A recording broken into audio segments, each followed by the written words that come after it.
most of you have, say, iPhones or something like that in your pocket. Take a look at them. For example, they have in them a GPS. Where'd the GPS come from? It was created by the U.S. Navy, the Navistar program.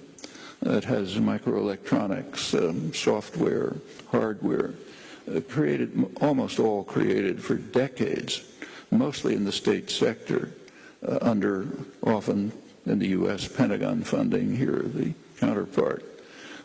Taxpayers pay for this because they think they're protecting their security. That's what they're told. But in fact, the government doesn't care about your security. What it cares is about its own power and security for corporate power. And the way the system works is the taxpayer takes the risks, carries out the investment for decades, literally decades. Finally, something may come out which is profitable, and then the profit goes to the private sector.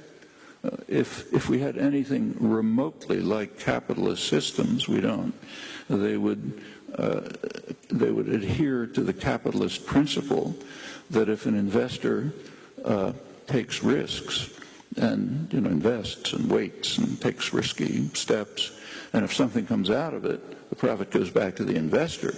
That's not the way it works here. The profit goes to people who had nothing to do with it. The risks are taken by you, often through the Pentagon and comparable systems, and if anything comes out, the profits go to Microsoft and Apple. Now, they didn't create it. They take it. It's given to them. And it literally is decades. So computers were the computer market, personal computer market, became viable in 1977, I think it was. Apple was the first. That was about 30 years after the development of computers, almost all in the state sector, like in the building where I work.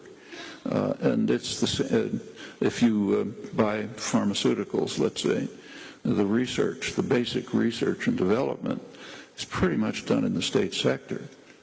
Places like probably the biology lab right here probably gets government funding, grants. And that's all across the board. When you look back at these, I mentioned the Trans-Pacific Partnership. One part of that was leaked by WikiLeaks. It's secret except for the corporate lawyers and lobbyists. But one part was leaked. It was the part on intellectual property.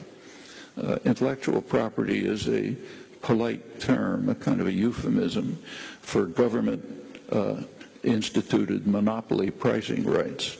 That's what it really means. It means extraordinarily high patent rights, which have never existed in history, for the pharmaceutical corporations and some other corporations. That's to keep the price of drugs up and make profits astronomical. Now there's a pretext. The pharmaceutical corporations say, look, we need that for research and development. Well, that's been investigated. Turns out that probably at least half of the R&D is not done by the pharmaceutical corporations at all. It's done by the state sector and so on. And that's an underestimate, because if you take a close look, the part that's done by the pharmaceutical corporations is towards the marketing end, like, flip around a molecule to get a new drug.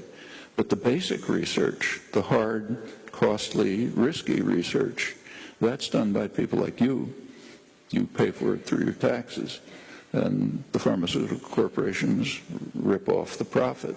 Actually, there is a study one study by a very good American economist, Dean Baker, who he estimated what would happen if R&D was 100% funded by the public, and the pharmaceutical corporations were compelled to go on the market to sell what they produce.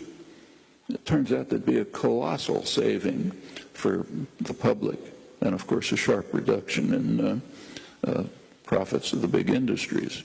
That's intellectual property. That's the part of the Trans-Pacific Partnership that was leaked.